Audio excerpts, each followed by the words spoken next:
వారానికి 6 రోజులు ఆఫీస్ పనే, ఇక దొరికేది మాత్రం ఒక్క రోజే.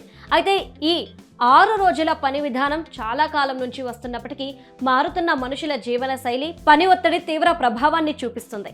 దీంతో రంగాలు వేరువేరు అయినప్పటికీ వర్కింగ్ అవర్స్ పై గత కొన్ని రోజులుగా పెద్ద ఎత్తున చర్చ నడుస్తుంది. ఈ క్రమంలో కేంద్ర ప్రభుత్వం తీసుకోబోతున్న కొన్ని నిర్ణయాలతో ఇప్పుడు 4 రోజులు పనిచేసి 3 రోజులు ఫుల్ ఫ్రీ టైం అనుభవించే ఛాన్స్ మన దేశంలోనూ ఉద్యోగులకు దొరకబోతుంది. కేంద్రం రూపొందించబోతున్న కొత్త కార్మిక చట్టాలు వర్క్ లైఫ్ బ్యాలెన్స్ కు కొత్త గేమ్ ప్లాన్ రెడీ చేస్తున్నాయి. ఇంతకీ కొత్త లేబర్ యాక్ట్ లో ఏముంది? ఈ యాక్ట్ మన దేశంలో అమలు చేయడం సాధ్యమయ్యే పనేనా? 24/7 వర్క్ చేసే ఎమర్జెన్సీ రంగాల్లో ఈ కొత్త లేబర్ చట్టాలను ఏ విధంగా అమలు చేయనుంది మోదీ సర్కార్? ఇక ఈ చట్టాలపై ఉద్యోగులు, నిపుణులు ఏమంటున్నారు? Let's watch the story.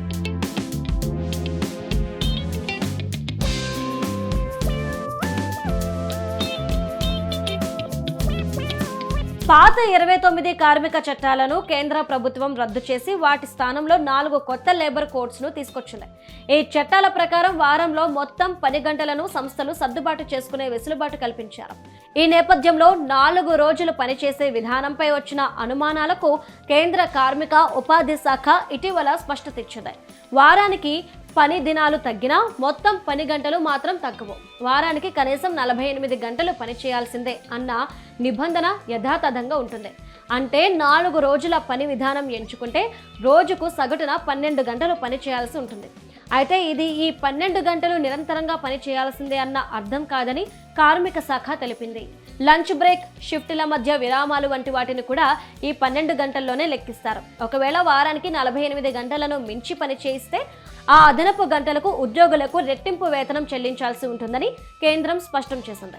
దీంతో పని గంటల పరిమితిపై స్పష్టత వచ్చింది. 4 రోజుల పని విధానం తప్పనిసరి కాదని, ఇది పూర్తిగా ఇచ్చికమేనని కార్మిక శాఖ పేర్కొంది. కంపెనీ విధానాలు, ఉద్యోగుల అంగీకారం, సంబంధిత రాష్ట్ర ప్రభుత్వాల నిబంధనల ఆధారంగా ఈ విధానం అమలవుతుందని తెలిపింది.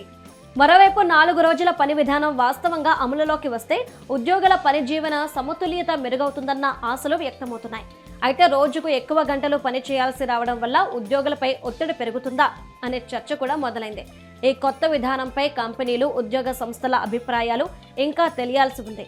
అయితే ఇప్పటికే కొన్ని దేశాల్లో ఈ 4 రోజుల పని విధానం ప్రయోగాత్మకంగా అమలవుతుంది. మన దేశంలో మాత్రం ఇది పాసిబుల్ కాదన్న భావన వ్యక్తమవుతుంది.